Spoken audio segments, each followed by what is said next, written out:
Okey. Assalamualaikum warahmatullahi taala wabarakatuh dan selamat sejahtera.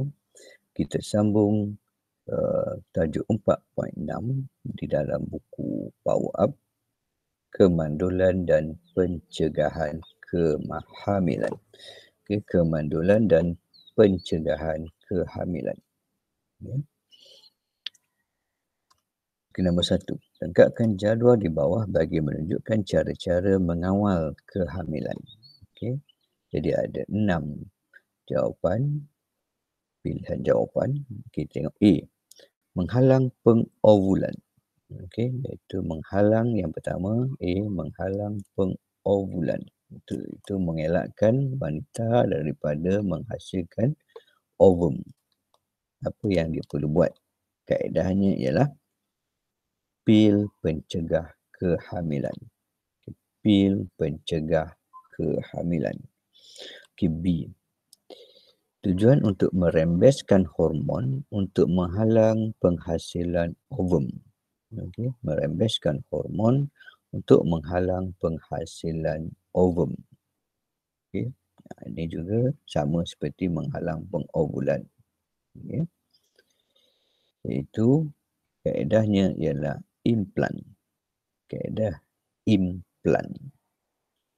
Okay. C. Menghalang sperma memasuki faraj ketika ejakulasi. Okey. Jadi nak halang sperma, apa yang boleh dilakukan ialah kaedah C, iaitu dengan menggunakan kondom. Okey, menggunakan kondom. Okey, kaedah D, tujuan D.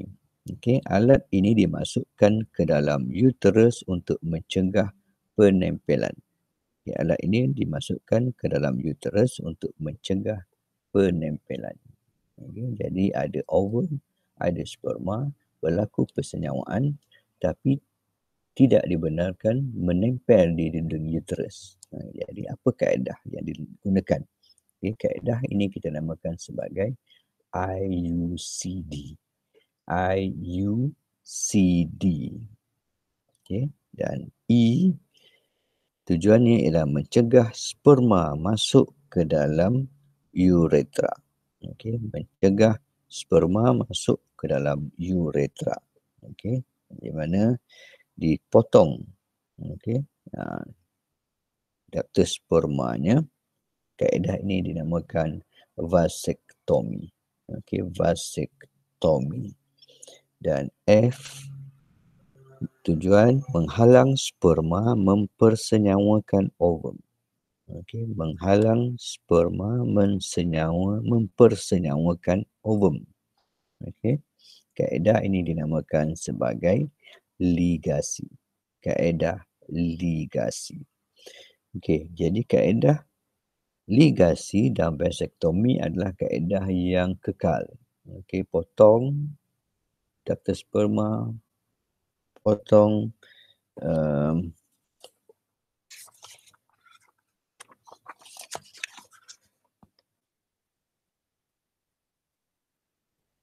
okey, tube fallopian, maka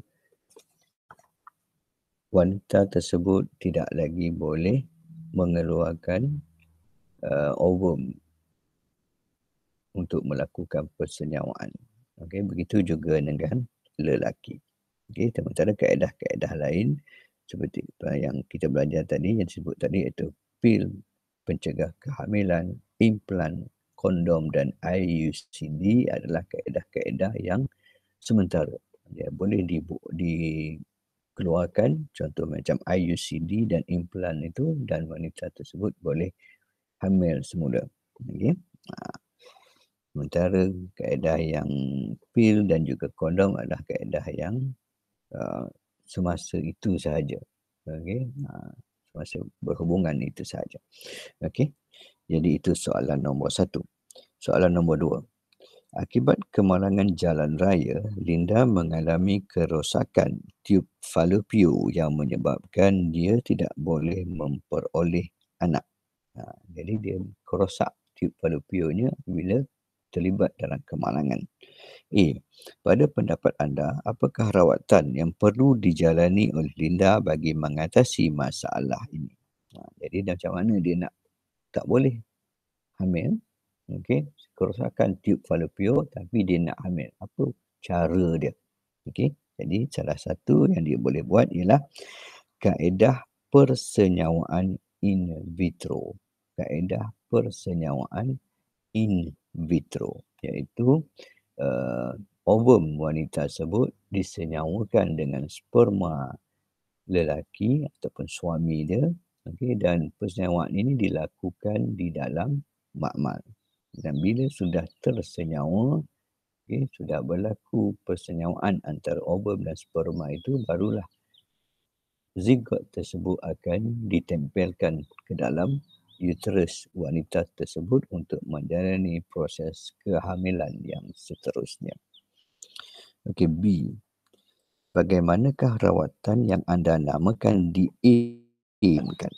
Iaitu, okey, ovum dan sperma. Okey, ovum dan sperma dikeluarkan daripada perempuan dan lelaki. Sperma mempersenyawakan ovum di dalam piring Petri. Okey, sperma mempersenyawakan ovum di dalam piring Petri, membentuk zigot hingga membesar menjadi embrio. Embrio kemudiannya akan dimasukkan ke dalam uterus ibu. Okey, dan seterusnya wanita tersebut akan meneruskan proses kehamilan sehinggalah kelahiran bayi tersebut. Okay, seterusnya C, 4.6C. Selain daripada masalah yang dihadapi Linda, apakah masalah lain yang boleh diatasi dengan menjalani rawatan ini? Okay, apakah masalah lain yang boleh diatasi dengan menjalani rawatan ini? Okay, bukan setakat kerosakan tiub falopio, apa lagi masalahnya yang boleh digunakan proses in vitro ini, iaitu bilangan sperma yang sedikit. Okay, seorang lelaki yang ada masalah sperma dia sedikit atau kualiti sperma yang rendah.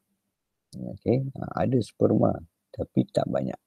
Okay, jadi bila tak banyak, kebarangkalian untuk berlaku persenyawaan adalah rendah. Atau tiub falopionya tersumbat.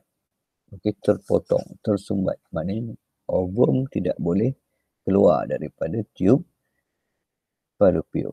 Okey, apabila dihasilkan oleh ovary untuk sampai ke uterus. Jadi ketiga-tiga bilangan sperma yang sedikit ataupun kualiti sperma yang rendah ataupun tiub falopio bermasalah sama ada tersumbat ataupun terpotong, maka kaedah yang boleh digunakan ialah proses persenyawaan in vitro. Okey. Jadi itu dia proses tajuk 4.6 kemandulan dan pencegahan kehamilan. Okey, jadi sekian dulu. Assalamualaikum warahmatullahi wabarakatuh dan selamat sejahtera.